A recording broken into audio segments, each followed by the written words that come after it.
In this video series, we will take a look at rendering materials and lighting in a more sophisticated model. The house setup you're going to create in this video is an ideal model for rendering, since you are already familiar with buildings and furniture, and you can anticipate rendering results. The techniques used here, however, can be applied to any architectural, civil, or engineering discipline. Now we're going to take several steps in this series. We're going to paste the house design from Module 13 into your current design file. We'll be modifying the house design by removing the windows and adding a second floor. You're going to be creating a new accessories design file that can be used as a source of standard cells for insertion in any design file.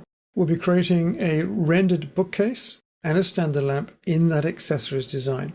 And then we can insert the bookcase and the standard lamp into the first floor of the house as 3D cells.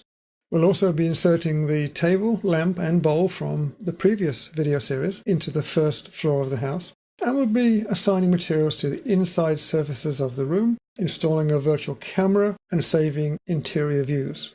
Then later we'll create a window opening and install an actual window. And we'll assign materials to the exterior of the building. Now this setup seems a little lengthy, but you'll find that this exercise works extremely well.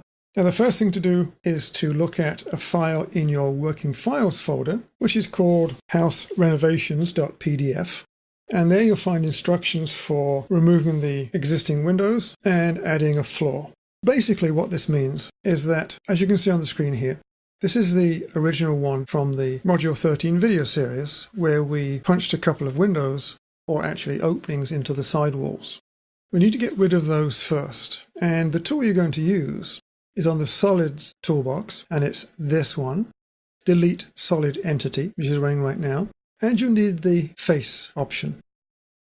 And the trick here is to data point on each of the 4 faces of this window. The important point here is, though, that you must be able to see each of those faces directly. Now, right now, we can only see 2 faces, this one and this one. So what you'll need to do is to have 2 views open, one looking at this side of the window and one looking sort of underneath and sideways, so you can see the upper face and this internal face on the right here. So 2 open views. And you'll find that having the views in smooth render will help enormously. If you have it in wireframe, you'll find it to be very confusing.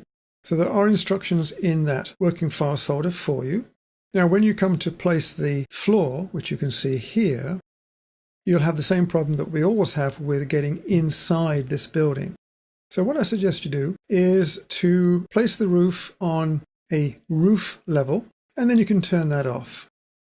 I'm going to go to floor. I've made a floor level just for this floor. That's current. I can now turn the roof off. Roof is gone. And now you can actually draw a slab right at the top corner from here to there to get the flat surface. And then you can give the depth for the final part of the slab. And then when that's in place, you can simply move it downwards vertically into place along the walls. So try that, because what we want to finish up with is this, with the windows gone and with this new floor slab in place.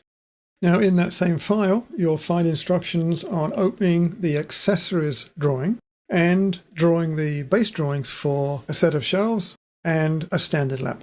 So do all of those things right now and then come back to the next video when that's done, and we'll carry on with the instruction.